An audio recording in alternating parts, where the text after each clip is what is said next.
अस्सलामुअलैकुम। आज हम स्टार्ट करने वाले हैं फ़िज़िक्स का सबसे पहला chapter physical quantities and measurements. 9th class की बुक का ये सबसे पहला चैप्टर है, तो इसको हम स्टार्ट करने वाले हैं। फर्स्ट ऑफ ऑल हम देखेंगे फ़िज़िक्स की definition. Physics is the branch of science which deals with the study of matter, energy and the mutual relationship.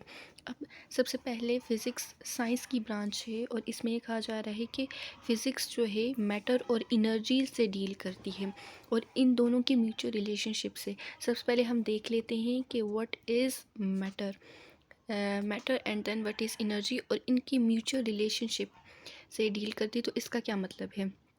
सबसे पहले हम देख लेते हैं व्हाट इज़ मैटर। मैटर कोई भी वो चीज़ होती है जो जगह घेरे और उसका कोई वॉल्यूम हो। मैटर के दो करेक्टरिस्टिक्स हैं हमारे पास। जिस चीज़ के पास ये दो करेक्टरिस्टिक्स होंगे तो इट्स मीन वो हमारे पास मैटर है। सबसे पहला कि मैटर के पास मैस होता है, जिस भी चीज़ का वज़न होता है तो वो हमारे पास मैटर होता है। एक तो करेक्टरिस्टिक ये हो गया मैस वाला, और दूसरा करेक्टरिस्टिक हमारे पास है वॉल्यूम। वॉल्यूम का मतलब होता है कि वो जगह घेरे, जहाँ भी उसको प्लेस किया जाए तो वो वहाँ की जगह घेरे। तो ये दो करेक्टरिस्टिक्स जिसके पास होंगे उसको हम मैटर कहेंगे। अब हमारे इर्द गिर्द जो भी चीज़ें हैं वो मैटर में ही फॉल करती हैं। आपके इर्द गिर्द जो भी चीज़ें हैं, जैसे आप जो जिस फ़ोन पे आप ये वीडियो देख रहे हैं वो भी एक मैटर है, उसका एक मैस है और उसने कोई ना कोई वॉल्यूम जो है वो ऑक्यूपाई किया हुआ है, घेरा हुआ है। उसके बाद आपके इर्द गिर्द जैसे आप जिस बेड पे बैठे हैं या फ़ैन, बुक्स, पेन, ये सब कुछ मैटर में आ जाते हैं। उसके बाद एनर्जी, हमने मैटर को देख लिया, अब हम समझते हैं एनर्जी को। एनर्जी कहते हैं एबिलिटी टू डू वर्क को। किसी भी काम को करने की कैपेसिटी को एनर्जी कहा जाता है। अब एनर्जी जो है वो कई फॉर्म्स में अपेयर होती है, जैसे कि हमारे पास लाइट एनर्जी हो गई, हमारे पास हीट एनर्जी हो गई, पोटेंशियल एनर्जी हो गई, काइनेटिक एनर्जी हो गई। बहुत सी एनर्जी हमारे पास होती हैं, सोलर एनर्जी। तो ये सारी की सारी एनर्जी की फॉर्म्स हैं, अलग अलग शक्लें हैं ये एनर्जी की। अब एनर्जी को भी हमने देख लिया, अब हम ये एक और कीवर्ड है एंड देयर म्यूचुअल रिलेशनशिप, इसको हम देखते हैं।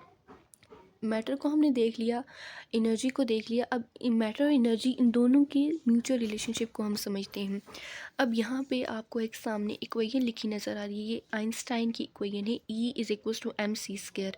इसमें E रिप्रेजेंट करता है एनर्जी को, मैस रिप्रेजेंट, ये जो M रिप्रेजेंट करता है मैटर को, और C रिप्रेजेंट करता है स्पीड ऑफ लाइट को। यहाँ पर C का स्क्वायर लिया है। अब C की जो हमारे पास वैल्यू है वो है 3.0 इंटू 10⁸ मीटर पर सेकंड। इसका मतलब ये है कि लाइट जो है वो एक सेकंड में 3.0 इंटू 10⁸ मीटर्स जो है वो कवर कर लेती है विद इन 1 सेकंड। अब इस एनर्जी, ये जो इक्वेशन है हमारे पास E is equals to mc², ये आइंस्टाइन ने दी थी और ये रिप्रेजेंट करती है इन दोनों का म्यूचुअल रिलेशनशिप। मैटर और एनर्जी का म्यूचुअल रिलेशनशिप रिप्रेजेंट करती है ये इक्वेशन। अब हम देख लेते हैं कि जब हम किसी भी मैटर को जलाते हैं, फॉर एग्ज़ाम्पल हमने लकड़ियों को जलाया। अब लकड़ियाँ हमारे पास क्या है, मैटर हैं। लकड़ियों के पास जो वुड्स हैं हमारे पास, उनका मैस भी है और वो वॉल्यूम भी ऑक्यूपाई करती हैं। इट्स मीन कि वो मैटर हैं। जब हमने उनको जलाया तो वो कन्वर्ट हो जाएंगी हीट एनर्जी में, वो हमें देंगी हीट एनर्जी, यानी कि उस मैटर में से हमने एनर्जी को एक्सट्रैक्ट किया। मैटर में से हमने हीट एनर्जी को एक्सट्रैक्ट किया जब हमने वुड को जलाया। तो ये दो आ गया हमारे पास, यानी कि ये दोनों मैटर एनर्जी आपस में इंटर कन्वर्टेबल है। मैटर कन्वर्ट हो सकता है एनर्जी में और एनर्जी कन्वर्ट हो सकती है मैटर में। Now we have understand the definition of physics. अब हम आगे फॉरवर्ड मूव करते हैं, तो सबसे पहले हम देखते हैं फिज़िक्स की ब्रांचेस। फिज़िक्स की ब्रांचेस जो हैं,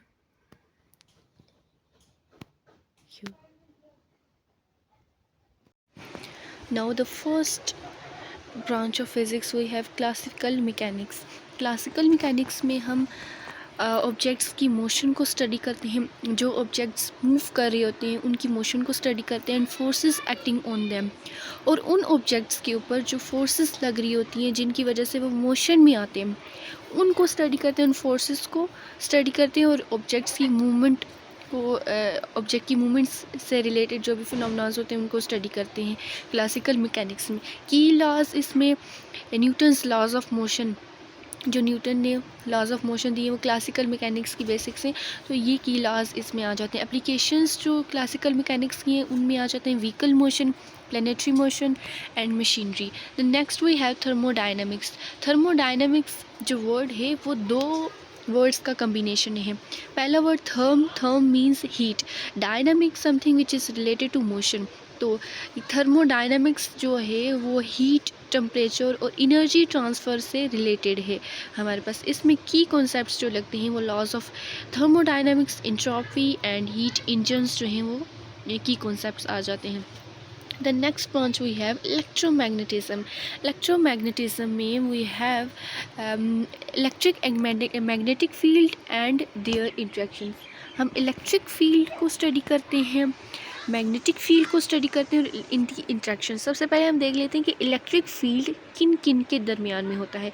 तो इलेक्ट्रिक फील्ड दो इलेक्ट्रिक चार्जेस के दरमियान में जनरेट होता है जो रेस्ट पर होते हैं। मैग्नेटिक फील्ड उन इलेक्ट्रिक चार्जेस के ऊपर, उन चार्जेस के दरमियान जो है जनरेट होता है जो मूव कर रहे होते हैं। तो मूविंग इलेक्ट्रिक चार्जेस के दरमियान जनरेट होता है मैग्नेटिक फील्ड, और जो रेस्ट में होते हैं उनकी वजह से जो जनरेट होता है उसको हम इलेक्ट्रिक फील्ड का नाम देते हैं। तो इन दोनों का इंट्रैक्शंस, ये जो इंट्रैक्शंस हैं इनको भी हम इलेक्ट्रोमैग्नेटिज्म में स्टडी करते हैं। अब एक मैग्नेट का जो मैग्नेटिक फील्ड है वो दूसरे मैग्नेटिक फील्ड के साथ जब इंट्रैक्शन होगा तो इस फिनोमेना को भी हम इलेक्ट्रोमैग्नेटिज्म में जो है पढ़ते हैं। अब इसमें हमारे पास इलेक्ट्रोस्टैटिक्स आ जाता है, हमारे पास मैग्नेटोस्टैटिक्स आ जाता है, थर्मोडायनामिक्स आ जाता है, ये सारे इसमें इंक्लूड हैं। द नेक्स्ट वी हैव की एप्लीकेशंस, इसमें इलेक्ट्रिक सर्किट्स और मोटर्स वगैरह आ जाते हैं। The next we have optics. अब ऑप्टिक्स में हम स्टडी करते हैं behaviour and properties of light. Light की जितनी भी बिहेवियर और प्रॉपर्टीज़ हैं उनको हम स्टडी करते हैं। लाइट की क्या क्या हमारे पास प्रॉपर्टीज़ हो सकती हैं। लाइट की प्रॉपर्टी है रिफ्लेक्ट करना, तो रिफ्लेक्शन जो है हम ऑप्टिक्स में पढ़ेंगे। रिफ्रैक्शन, इंटरफेरेंस, डायफ्रैक्शन, पोलराइजेशन, सारी की सारी लाइट की प्रॉपर्टीज़ हैं। So we have studied all the properties of light in optics. Applications इसके lenses, mirror optic, fibre optics. The next branch of physics we have acoustics. The study of sound waves and vibration are called acoustics. Sound travel करता है waves की form में। एक शख्स जो बोल रहा होता है उससे दूसरे शख्स को आवाज़ कैसे जाती है, वेव्स की फॉर्म में ये ट्रैवल करते हैं और तब अगले बंदे को सुनाई देता है। तो साउंड वेव्स, और वेव्स जो है वो वाइब्रेट करती हैं, तो उनकी वाइब्रेशन और ये जो साउंड वेव्स हैं इनकी स्टडी को हम अकॉस्टिक्स का नाम देते हैं। वेव्स अलग अलग तरह की हो सकती हैं, लेकिन जो साउंड से जो वेव्स बनती हैं उनको हम अकॉस्टिक्स में स्टडी करते हैं। एप्लीकेशन इसमें musical instrument, sonar and sound proofing, ये सारे इसके आ जाएंगे applications. The next we have quantum mechanics. Quantum mechanics में हम मैटर और एनर्जी के बिहेवियर को एटॉमिक और सब एटॉमिक स्केल्स के ऊपर स्टडी करते हैं। यानी कि हर चीज़ जो है वो मैटर जो है एटॉमिक एटम से मिलकर बना है ना, हर चीज़ जो है वो एक एटम से मिलकर बनी है। एटम्स जो है बिल्डिंग ब्लॉक्स हैं मैटर के।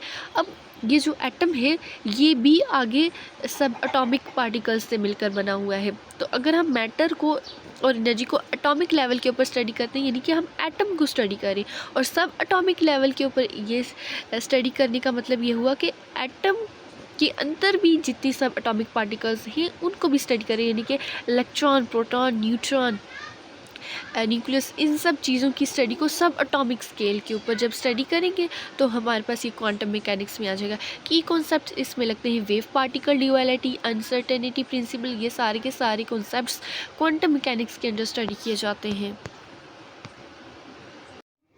Now we have nuclear physics. Nuclear physics में हम atomic nuclei and nuclear reactions को स्टडी करते हैं। जो एटम का न्यूक्लियस है हम उसको स्टडी करते हैं, और न्यूक्लियर रिएक्शंस ऐसे रिएक्शंस जिसमें न्यूक्लियस जो हैं आपस में इंटरेक्ट करते हैं, एक एटम और दूसरे एटम के न्यूक्लियस जो हैं वो आपस में इंटरेक्ट करते हैं, उन रिएक्शंस को न्यूक्लियर रिएक्शंस कहते हैं। और उन रिएक्शंस को न्यूक्लियर रिएक्शंस को हम न्यूक्लियर फिज़िक्स में डिस्कस करते हैं। Then we have particle physics. Particle physics में हम fundamental particles and their interactions इन चीज़ों को स्टडी करते हैं। फंडामेंटल पार्टिकल्स वो होते हैं जो हर एक एटम में प्रेजेंट होते हैं।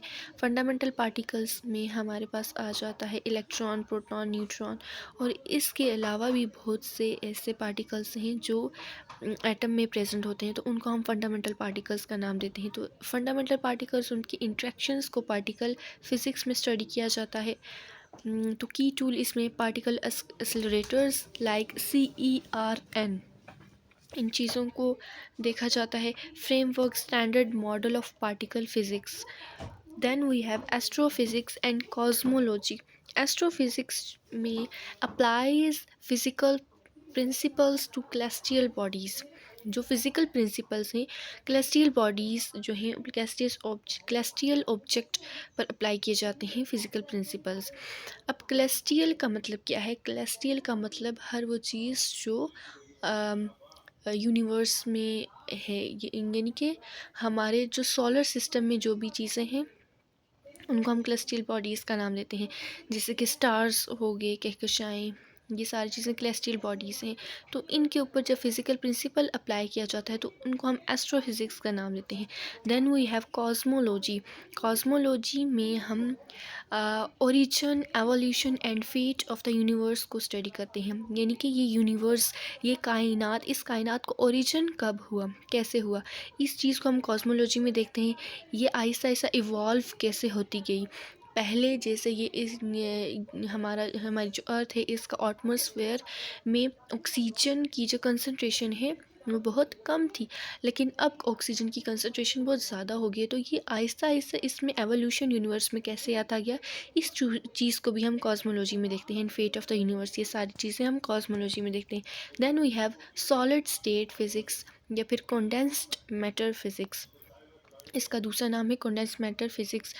इसमें हम studies properties of matter in solid and liquid phases. Solid phase और लिक्विड फेज़ में मैटर की जो प्रॉपर्टीज़ होती हैं हम उनको डिस्कस करते हैं solid state physics and condensed matter physics में। तो ये सारी की सारी हमारे पास ब्रांचेस आ गई फ़िज़िक्स की। हमने फ़िज़िक्स की डेफिनेशन को सही से देखा कि फ़िज़िक्स की डेफिनेशन में मैटर, एनर्जी और उनके म्यूचुअल रिलेशनशिप था। देन हमने डिफरेंट जो फिज़िक्स की ब्रांचेस हैं उनको देखा। देन नेक्स्ट लेक्चर में हम नेक्स्ट जो टॉपिक है उसको डिस्कस करेंगे। ओके, सो